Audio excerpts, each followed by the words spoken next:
1988年的深秋，吉林省长白朝鲜族自治县某联办参厂的老好头领来了一个40岁左右的陌生人。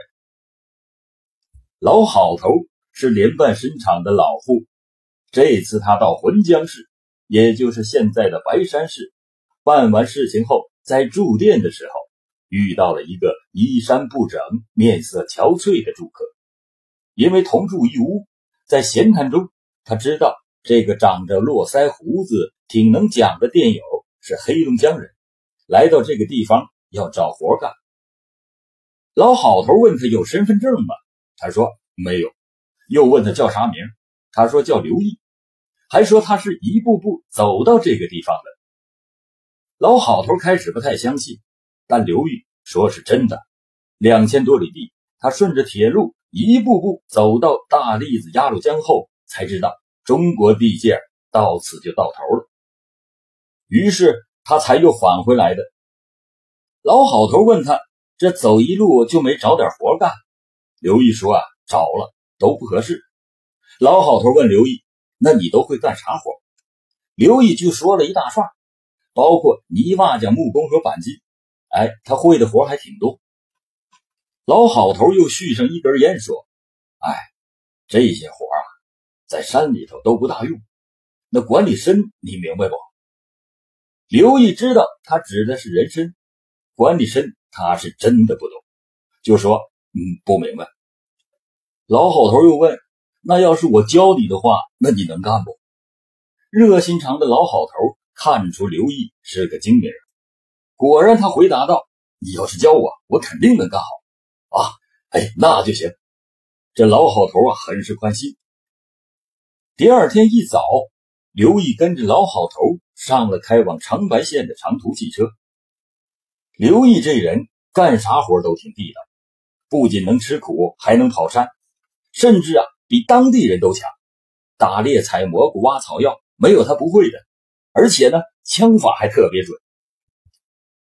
这说话间就到了第二年，他手里就由来时的空空如也变成了有3万多块钱存款的万元户。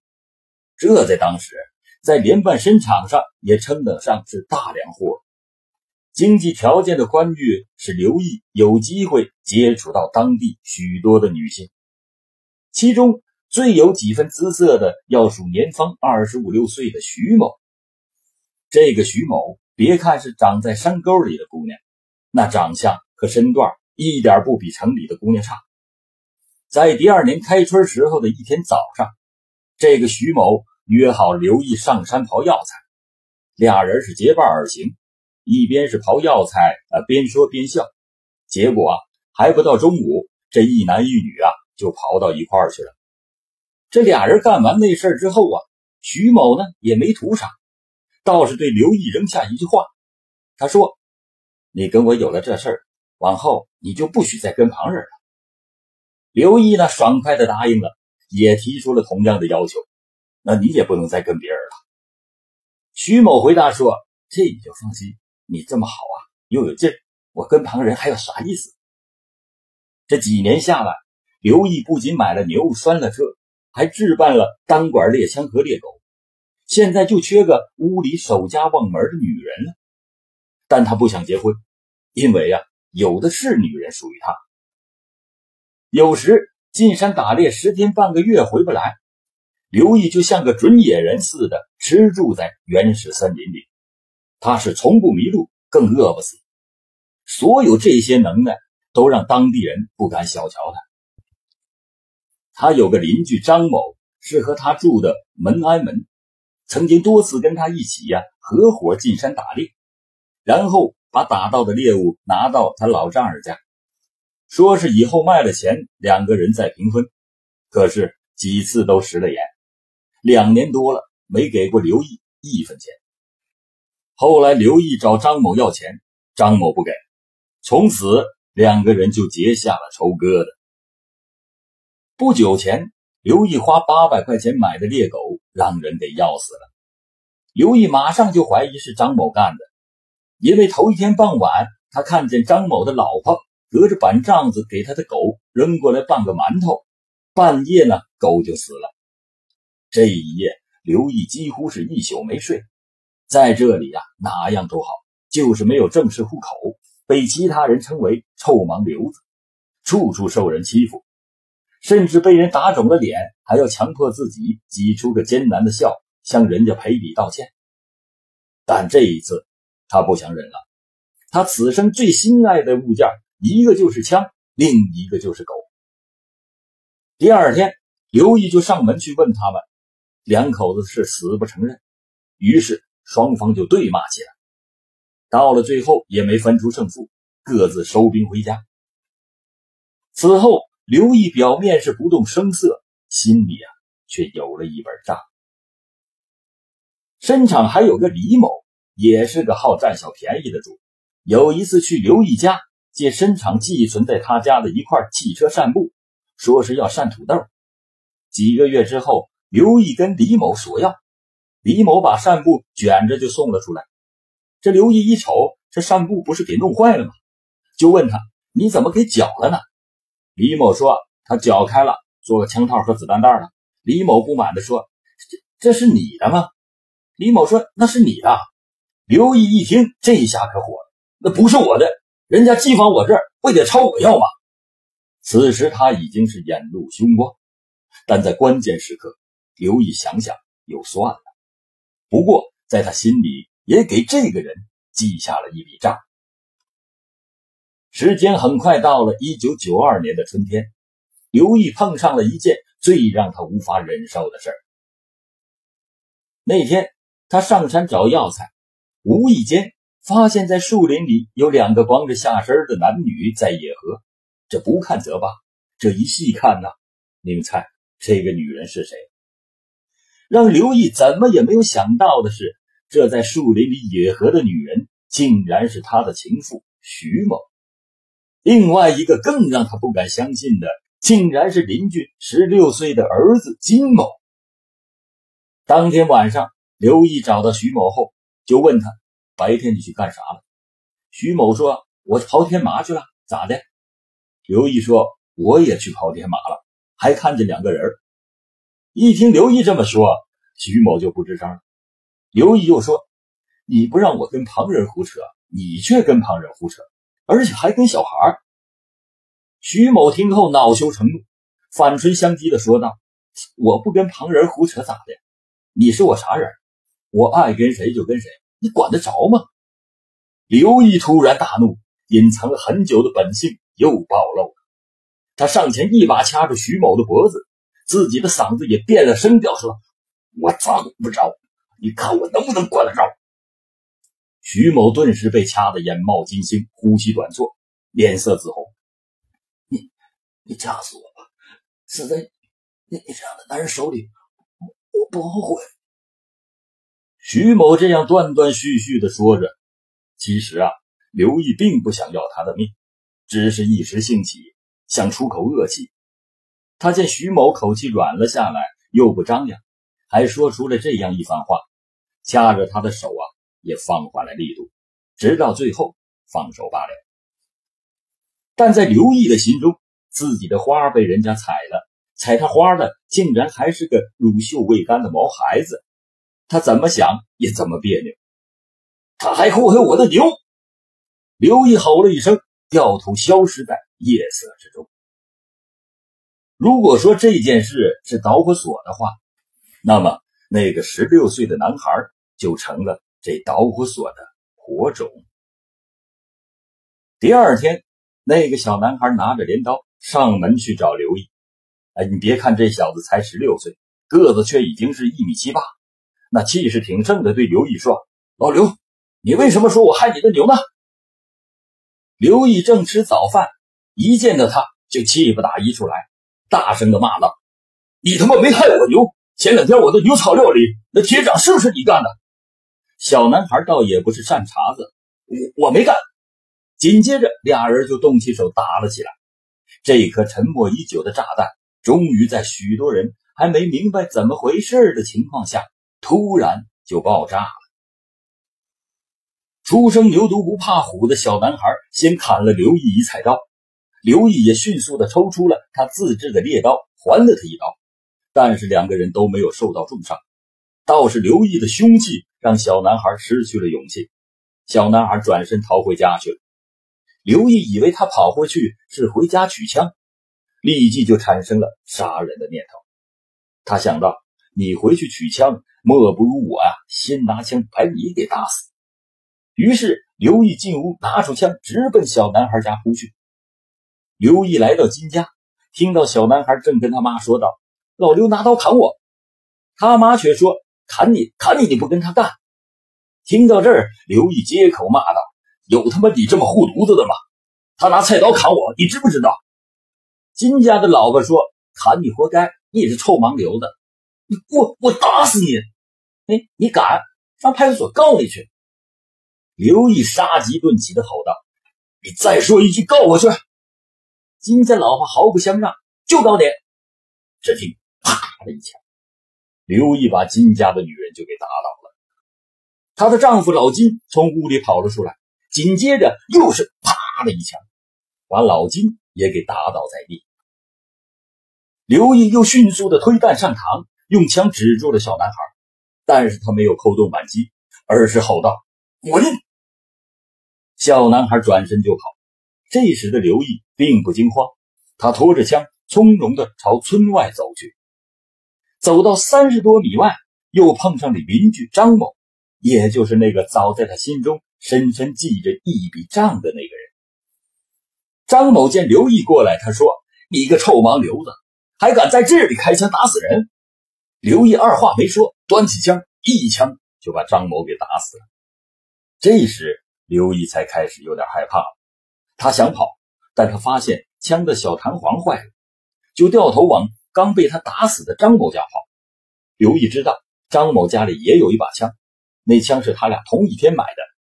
不料事情就是那么凑巧，迎头又碰上了另一个在他心里记了一笔账的李某。刘毅立马站住，恶从胆边生，单手把枪往上一抬：“还有你一个！”但是这回枪没下。刘毅丢下枪，闪电般的冲进了张某家，摘下了墙上挂着的张某那杆猎枪，出门就猛追李某。李某是没命的跑回家去，也拿出了自己的枪。相距也就只有20多步的时候，这个刘毅果然是厉害，单打猎枪退弹上膛，他只需要3秒钟。李某回家抓起枪和子弹也是很快上膛，但在危急时刻他仅仅慢了几秒钟。刘毅比他更快地把枪从后窗戳了进去，砰，又是一枪，一枪就把李某从炕上直接就掀到了地下。刘毅之所以打死他，不仅仅是因为以前的仇气，还因为他跟李某的妹妹相好，李某知道后很是不满意。之后刘毅就逃进了深山老林之中，一枪一个，4枪杀死了4个人。不要说在这么小的地方，就是全县乃至全省也从来没有发生过。当公安局副局长刘兴远、金荣哲带人火速地赶到了联办申场时，天色已经是黄昏。刘兴远皱着眉头问联办申场干部：“这个刘毅是什么地方的人啊？”这刘毅到底是什么地方人，谁也说不清楚。好几年了，只知道他是从黑龙江那边来的。刘兴远、金荣哲和郭华等人分析，刘毅极可能要到北港的4分场及其下面的七道沟的河底。郭华提出来要带人赶往北港堵截，因为要抓住狡猾的刘毅，不能跟着他的后面走，而必须抢在他的前头才行。到了北港，北港派出所的民警与郭华等人汇合一处，下到七道沟的河底，但可惜2次用冲锋枪扫射都没有扫到他。到了第2天中午，这个当年从黑龙江一步步走到当地的刘毅，决定再像当年一样，一直往北走，一步步再走回黑龙江。不料第2天中午，刘毅是又累又饿，想弄点吃的东西的时候，与搜捕他的一个小组的3名战士迎头相遇。武警们马上把微型冲锋枪指向他，高喝：“站住，别动！”刘毅听到喝问，猛地一窜，就进了林子。从此不见了踪影。刘毅到底是什么人？一个偶然的机会，调查刘毅的刑警们在本地一个叫韩伟成的家里找到了几封信，这些信竟然是刘毅写给韩伟成的，还有一张刘毅的照片。从信中可以看出，刘毅患有挺严重的胃病，几年来韩伟成给他寄了几副药，把他的病治好了，他是非常的感激。于是刑警们找到了韩伟成，这才第一次查明刘毅原来是黑龙江省巴彦县人，其他情况他也不知道。然而这一意外的收获却是令人很是振奋，可以说至此杀人恶魔终于露出了一丝原形。几天后，郭华带人直奔哈尔滨，在巴彦县的公安局有关领导一看到刘毅的照片，不仅脱口而出，这不是张亚库吗？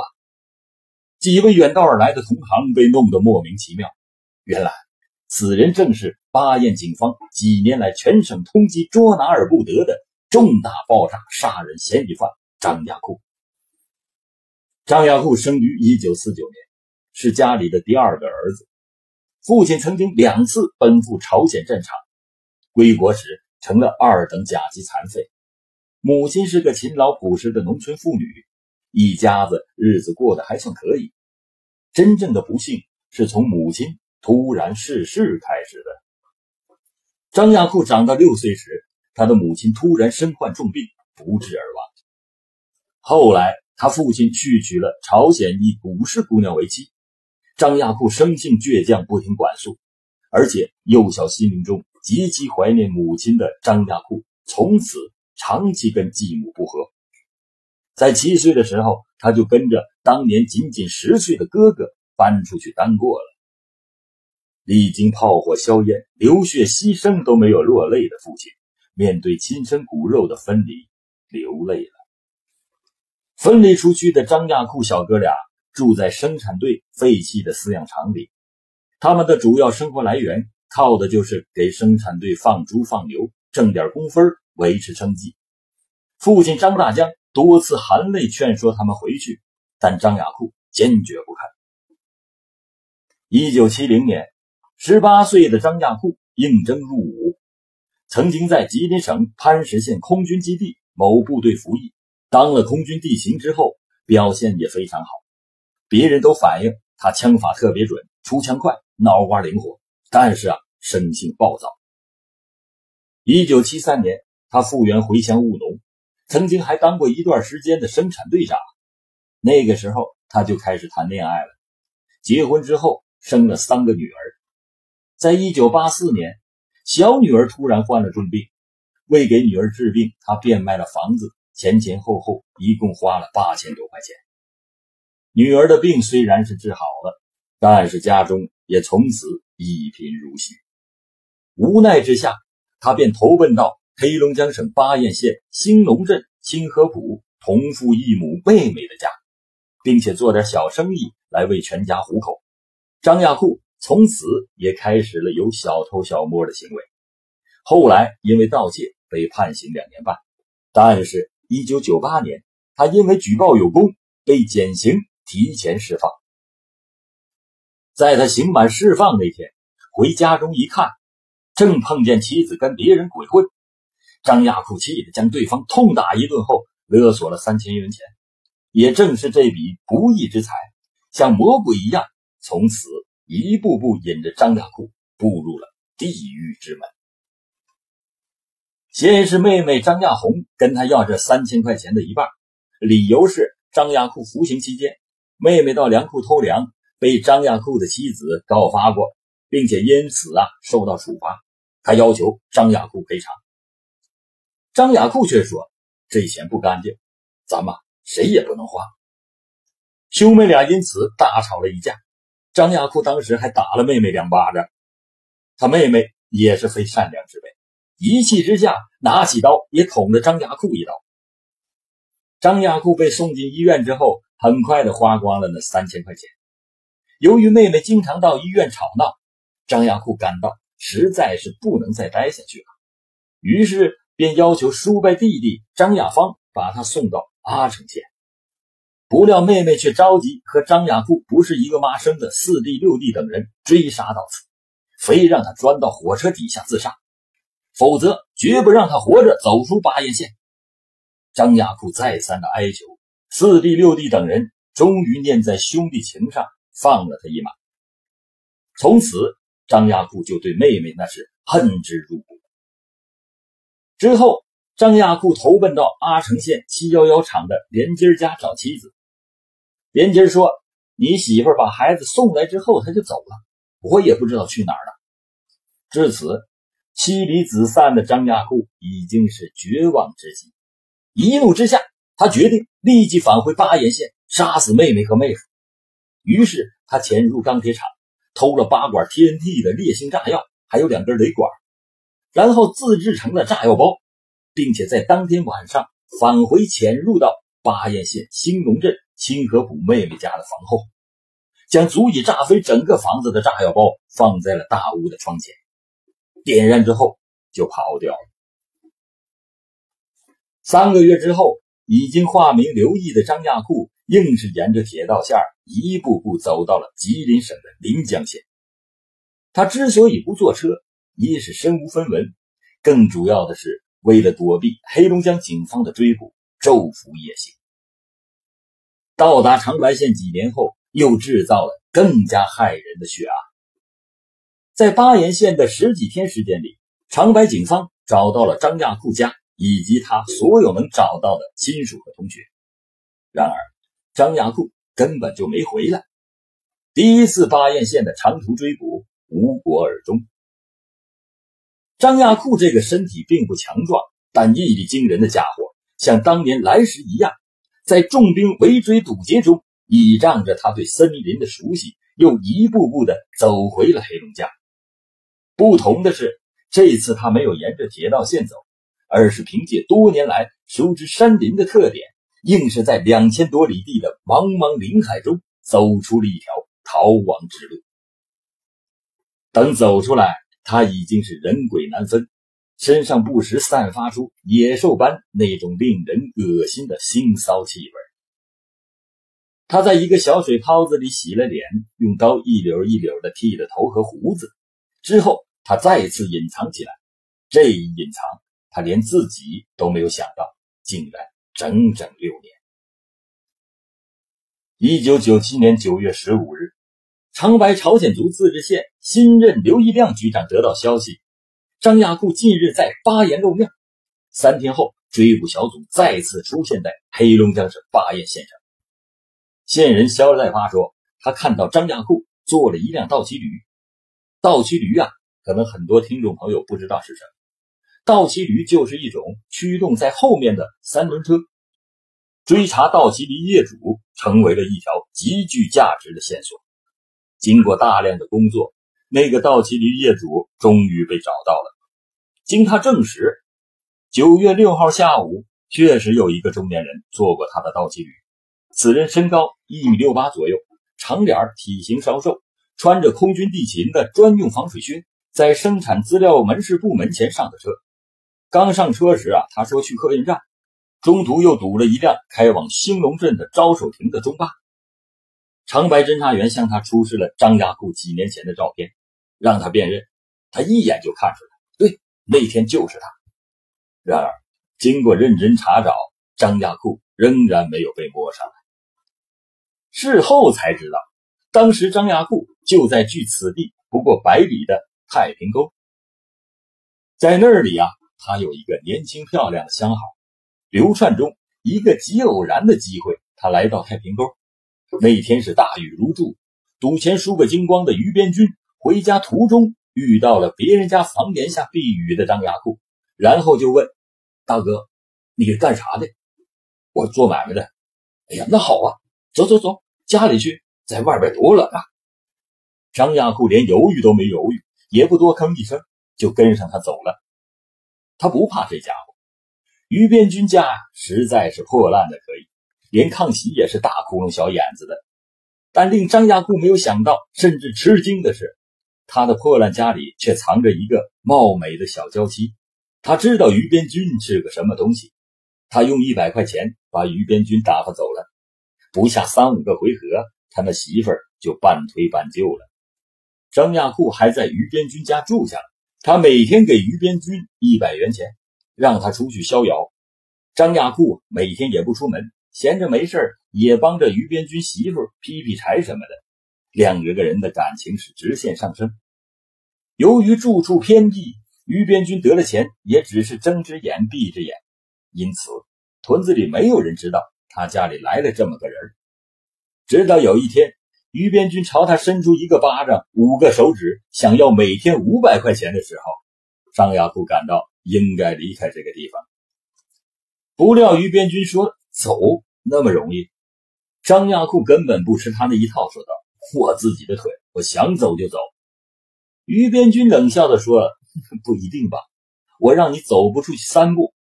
张亚库一乐：啥意思啊？没意思，你威胁我，我哪敢呢？这不结了。说罢，张亚库瞥了一眼那女人，拔腿就走。此前他已经偷偷给了那女人一些钱，那女人眼泪汪汪地注视着他。于边军在旁边突然大叫一声：有人在抓你，你知道不？张亚库一惊，站住了。后来他就走回去给了于边军1000元钱，那是他口袋里最后的钱。这最后的1000元堵住了二溜子于边军的嘴，他不但没有告发形迹可疑的张亚库，甚至不久后当长白警察赶来调查时，他还胡编乱造，说根本没见过这么一个人。后来因此他也被依法拘留。1998年10月20日，伊春市场汤旺河永兴林场，滩山护林员贾刚吃完早饭，例行上山巡护。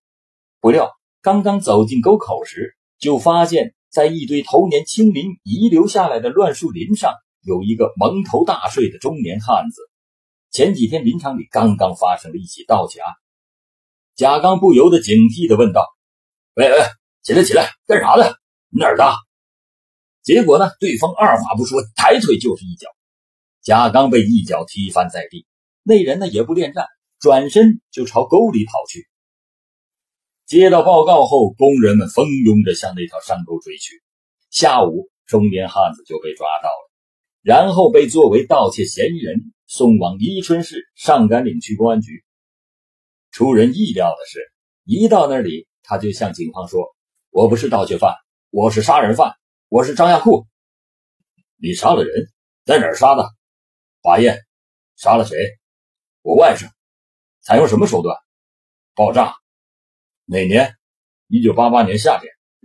很快他就被警察押解回到长白。回到长白，他开口说道：我是实在是感到生不如死了，这才想求死。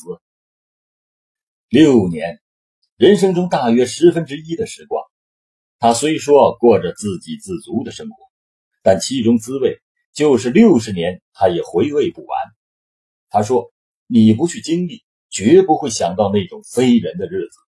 他说直接原因有2条，一是经过多方探听，他才知道6年前他那一个炸药包并没有把命不该绝的妹妹和妹夫炸死，却将自己最亲的外甥炸成了粉末。原因就是妹妹和妹夫那天一直住在大屋，但他放炸药的那天晚上，没想到妹妹妹夫在给儿子过生日，而他们在外屋忙碌，外甥却在里屋玩耍。为此，他的灵魂从此就再没有得到过1分1秒的安宁。第二，1998年4月，他说从河北林业局前往嘉义县途中，陷进了一个深深的大草甸子里，其实就是沼泽地。他越挣扎越往下陷，东西都扔了也不管用。那里人烟稀少，前不着村后不着店，是越陷越深，无论怎么挣扎也走不出来，也退不回去。后来终于爬出来了。最后他虽然是再一次逃出了厄运，但仔细想想，感到了从未有过的绝望，真是生不如死。为了求死，他把本来不想暴露的1992年在长白4枪杀死4人案也给说了。他认为只有这样自己才能速死。他是真的一天也不愿意在这个世界上待了。当时有记者问他还有什么可说的，他说最怀念当兵的那个时候，正年轻，又是人人可望而不可及的空军地勤，伙食好，人缘好，跟当地老百姓处的也不错。当时更是做梦也没有想到，几年后自己竟然会成为杀人恶魔。还有老婆3个女儿在黑龙江10年没见了，也不知道他们还在不在把眼，活得怎么样，这一切这辈子不可能知道了。记者又问，那你后不后悔呢？他把目光盯向铁窗外面说道，后悔？那你后悔什么呀？张亚库不再回答，眼睛里突然满是泪水。